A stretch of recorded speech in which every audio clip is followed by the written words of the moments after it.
చేయడం ఎవరంటే మాజీ టీడీపీ నాయకులు అని చెప్పుకునే పరిస్థితి. అంత బలమైనటువంటి నిర్మాణాన్ని ఆ పార్టీ కలిగి ఉంది. మంచి లీడర్షిప్ను తయారు చేసింది. ప్రస్తుతం తెలంగాణలో ఉన్న ముఖ్యమంత్రి టీడీపీ స్కూలింగ్ నుంచి వచ్చే వ్యక్తే. గతంలో కేసీఆర్ గారు ఒకప్పుడు టీడీపీతో అనుబంధం ఉన్నటువంటి వ్యక్తే, టీడీపీలో ఎదిగినటువంటి వ్యక్తే. సో ఆ రకమైనటువంటి బలమైన నాయకత్వాన్ని టీడీపీ తయారు చేసింది, బలమైన నిర్మాణాన్ని కలిగి ఉంది.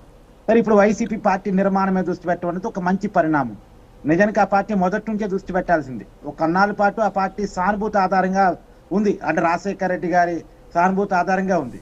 రెండోది చంద్రబాబు వ్యతిరేక ఓట్ బ్యాంకు, టీడీపీ వ్యతిరేక ఓట్ బ్యాంకు, ఒకప్పటి కాంగ్రెస్ ఓట్ బ్యాంకు. కాంగ్రెస్ కి అయిన తర్వాత వాళ్ళకి వేరే ఆప్షన్ లేదు, వాళ్ళు వైసీపీ వెనక నిలబడ్డారు. రాజశేఖర రెడ్డి కుటుంబమే కాంగ్రెస్ అని చూసుకున్నటువంటి పరిస్థితి కదా, కాబట్టి దాని వెనక నిలబడ్డారు. కానీ 2019లో అధికారంలోకి వచ్చిన తర్వాత జగన్మోహన్ రెడ్డి గారు తన పర్ఫార్మెన్స్ చూపించుకోవడంలో, ప్రజల్ని సంతృప్తి పరచడంలో ఫెయిల్ కావడం ఫలితంగా 2024 ఎన్నికల్లో వచ్చినటువంటి రిజల్ట్ మీకు తెలుసు. సో ఇప్పుడు ఆయన ఎదుర్కొన్న దారుణమైనటువంటి పరాభవం. కాబట్టి ఈ పరాభవం నుంచి పార్టీని నిలబెట్టుకోవాలంటే, మళ్ళా పార్టీని అధికారంలో తీసుకువెళ్ళాలంటే ఖచ్చితంగా పార్టీ నిర్మాణమే దృష్టి పెట్టక తప్పని పరిస్థితి. దృష్టి పెట్టాల్సిందే.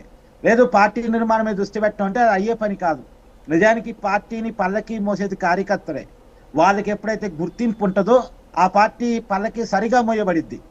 లేదు గుర్తింపు రాలేదు అన్నది అనుకున్నప్పుడు ఆ కార్యకర్తలు చల్లా చెదరయ్యేటువంటి ప్రమాదం ఉంటుంది. ఆ పార్టీ అధికారంలోకి రావడం కష్టం అవుతుంది.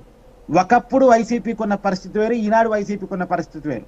ఒకసారి జగన్ ఒకసారి ముఖ్యమంత్రిగా చూసుకోవాలంటే ఆశ ఒకటి, రాజశేఖర రెడ్డి గారికి అన్యాయం జరిగింది అన్నది ఒకటి, రాజశేఖర రెడ్డి గారి సానుభూతి ఒకటి. కానీ అవన్నీ దశలు దాటిపోయినాయి.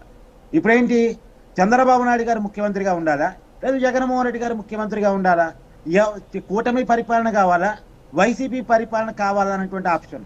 ఇప్పుడు వైసీపీ పరిపాలన కావాలనే ఆప్షన్ ప్రజల్లోకి ఎవరు తీసుకెళ్ళాలి? వైసీపీ కార్యకర్తలు తీసుకెళ్ళాలి. వైసీపీ ఏమి చేయగలదు, గతంలో ఏం చేసింది, కూటమి ఫెయిల్యూర్స్ ఏంది, ఇవన్నీ కూడా ఖచ్చితంగా చూపించాల్సిన వైసీపీ కార్యకర్తలే. ఎంత మంచి ప్రభుత్వమైనా, ఎంత గొప్ప ప్రభుత్వమైనా. ఇక్కడ ఒకటి కార్తీక్ గారు, సరే వాళ్ళు పార్టీకి సంబంధించినటువంటి సంస్థాగత నిర్మాణం చేస్తారా, లేకపోతే పార్టీని ఎలా తీసుకెళ్తారనేది వాళ్ళ పార్టీకి సంబంధించినటువంటి అంశం పక్కన పెడితే, ఇటీవల కాలంలో మనం చూసాం కొంతమంది కార్యకర్తలకు సంబంధించి వాళ్ళు జగన్మోహన్ రెడ్డి గారి మీద అభిమానంతో, పార్టీ మీద అభిమానంతో ఏదైనా సరే కార్యక్రమాలు వాళ్ళని అరెస్ట్ చేసినటువంటి సందర్భంలో, లేకపోతే వాళ్ళకి ఏదైనా ప్రభుత్వం నుంచి ఇబ్బందులు ఎదురైనటువంటి సందర్భంలో, కొన్ని సందర్భాల్లో వీళ్ళు మా పార్టీ కార్యకర్తలు కాదని చెప్పి గతంలో దిగినటువంటి ఫోటోలను చూపించినటువంటి సందర్భాలు కూడా ఉన్నాయి. దాంతో కొంతమంది క్యాడర్ అసంతృప్తితోటి ఉన్నారు. ఎందుకంటే మేము పార్టీలో కొనసాగుతున్నా సరే మాకు గుర్తింపు లేదు, అట్ ది సేమ్ టైం మేము ఎవరు అనేటువంటి దానికి గుర్తింపు లేదు అనేటువంటి ఆందోళన వల్ల ఉంది. అలాగే కొంతమంది పార్టీకి సంబంధించి చాలా సివియర్గా పనిచేసినటువంటి వాళ్ళ అనారోగ్య సమస్యలు, నాకు తెలిసి ఎవరో యూఎస్లో ఒక అతను ఈరోజు చాలా ఇబ్బందులు పడుతున్నాడు. ఆయన కూడా సోషల్ మీడియాలో ఆయనకి సంబంధించి క్రౌడ్ ఫండింగ్ కూడా ఆయన్ని తీసుకుంటూ ఉన్నటువంటి పరిస్థితి. సో వాళ్ళకు కూడా పార్టీ నుంచి సపోర్ట్ లేనటువంటి పరిస్థితి. సో ఇలాంటి వాళ్ళందరికీ కూడా ఇలాంటి గుర్తింపు కానీ, లేకపోతే వాళ్ళకు ఒక సభ్యత్వం చేసుకోవడం వల్ల కానీ, సో దీనివల్ల అలాంటి క్యాడర్ కన్నా కనీసం ఉపయోగం ఉంటుందనుకోవచ్చా?